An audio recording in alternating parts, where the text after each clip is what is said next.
नमस्कार विद्यार्थी मित्रांनो, महाभरती या यूट्यूब चॅनलवर आपल्या सर्वांचे स्वागत आहे। आजच्या या व्हिडिओमध्ये आपण पोलीस भरतीला कोणते कोणते कागदपत्रे लागतात ते सर्व माहिती आपण या व्हिडिओच्या माध्यमातून पाहणार आहोत। तरी सर्वप्रथम आपण जर चॅनलवर नवीन असाल तर चॅनलला सबस्क्राइब करून घ्या। तर चला सुरू करूया व्हिडिओला। आवश्यक कागदपत्रे। पहिलं म्हणजे 10वी 12वीचे गुणपत्रिका व प्रमाणपत्र। दुसरं महाराष्ट्र अधिवास प्रमाणपत्र, त्यालाच आपण डोमिसाईल असं पण म्हणू शकतो। तिसरं शाळा किंवा महाविद्यालय सोडण्याचा दाखला आणि चौथं आधार कार्ड हे आवश्यक आहे। पाचवं कास्ट सर्टिफिकेट, जसे की SC ST OBC NT VG। सहावं नॉन क्रिमिलियर प्रमाणपत्र। सातवं लग्न झालेले असल्यास नावाचे गॅसेट कॉपी, हे विवाहित स्त्रीसाठी आहे, म्हणजे ज्यांचं लग्न झालेल्या महिला वगैरे असतात ना त्यांच्यासाठी।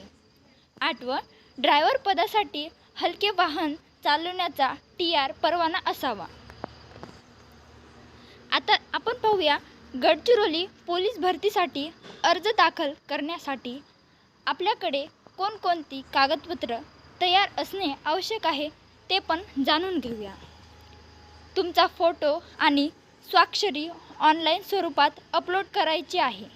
त्याची साईज 50 KB पर्यंत असणं आवश्यक आहे। दुसरं म्हणजे जातीय आरक्षणाचा फायदा घेणाऱ्या उमेदवारांकडे जात प्रमाणपत्र असणे आवश्यक आहे।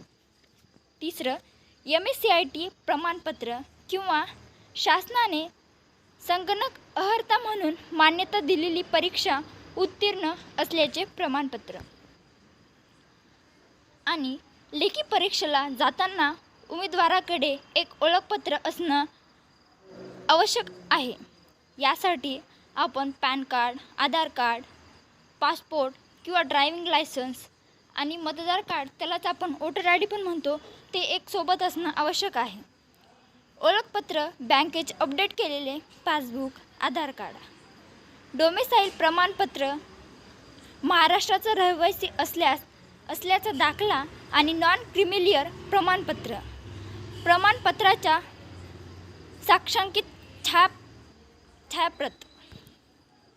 जात प्रमाणपत्र वैधता सामाजिक शैक्षणिकदृष्ट्या मागास उमेदवारांसाठी जात प्रमाणपत्र, आर्थिकदृष्ट्या मागास असल्यास प्रमाणपत्र आणि खेळाडूसाठी राखीव आरक्षणाचा फायदा घेणार असल्या खेळाच्या प्रमाणपत्राची पडताळणी। मित्रांनो, ही होती पोलीस भरतीसाठी आवश्यक लागणारे कागदपत्र। व्हिडिओ जर आवडला असेल तर व्हिडिओला लाईक, शेअर, कमेंट आणि चॅनलवर जर नवीन असाल तर चॅनलला सबस्क्राईब करायला विसरू नका। भेटूया पुढच्या व्हिडिओमध्ये। धन्यवाद।